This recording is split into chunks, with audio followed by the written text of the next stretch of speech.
The village of Eterana Una. I still don't know how we survived.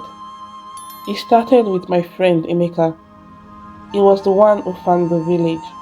We were traveling traders, always looking for a new place to sell our goods.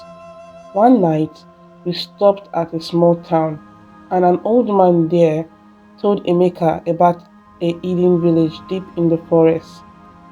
They are rich, the old man said. They will love a handsome man like you. Emeka loves compliments. He laughed and decided we should go. The journey took us 2 days.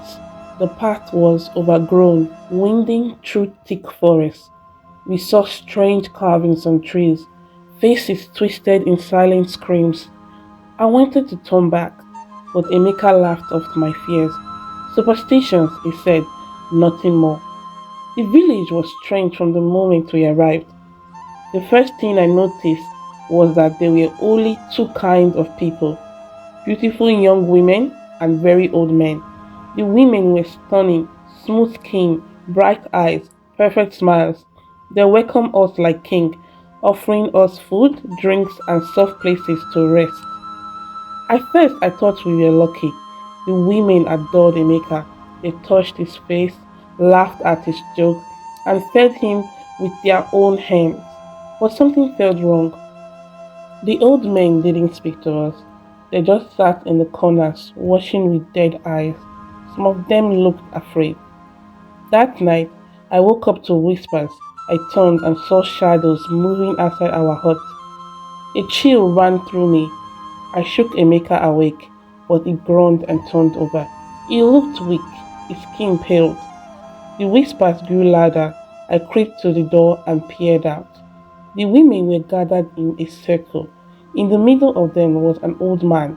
His skin was loose, his eyes sunken. One of the women leaned close to him, and as she kissed his lips, his skin tightened, his back straightened. Before my eyes, he became young again.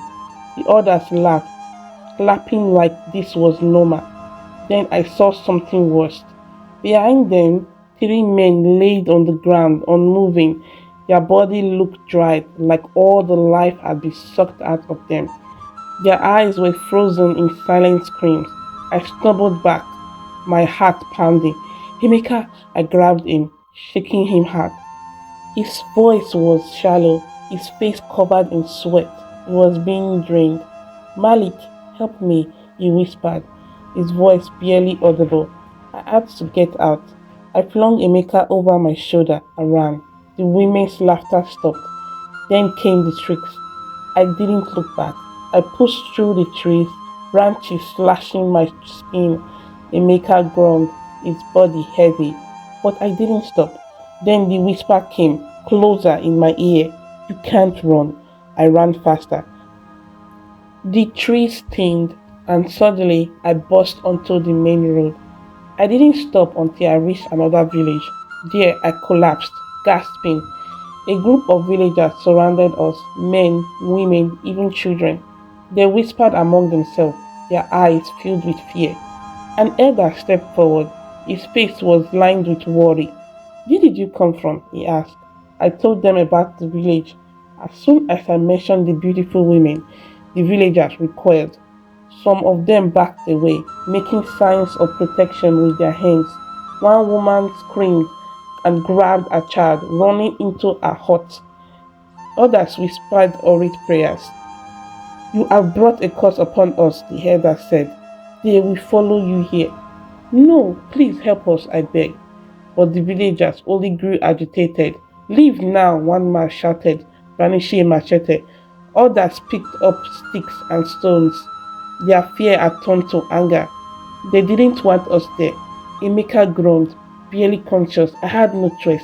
I lifted him onto my back again and stumbled away from the village as fast as I could. Behind me, I heard the villagers chanting, trying to ward off whatever evil they believed we carried. We walked for what felt like hours, deeper into the wilderness. Emeka murmured strange things in his sleep, words that made no sense. I was exhausted, but I couldn't stop. Every rustling leaf sounded like footsteps behind us. By the time we found another road, the sun had begun to rise. A small trading caravan passed by, and an old woman among them took pity on us. She gave us water and a ride to the nearest town. There we found shelter. But Emeka was never the same. He rarely spoke of that night. He lost his charm, his laughter, his love for adventure. His skin remained pale, his body weaker than before. Sometimes at night I would wake up to find him staring into the darkness, as if listening to something I couldn't hear. Even now, years later, Emeka wakes up some nights sweating and gasping for air.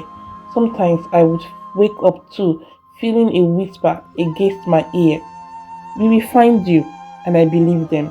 To this day, I never go near the deep forest again. I don't listen to tales of hidden villages. Some things are not meant to be found. Lessons from the story. Not everything that glitters is gold. Just because something looks beautiful or inviting doesn't mean it's safe. Emeka was drawn to the village because of its beauty, but it hid a deadly secret. Trust your instincts. Malik felt something was wrong from the start, but Emeka ignored the warning sign. Listening to your instincts can be the difference between survival and destruction.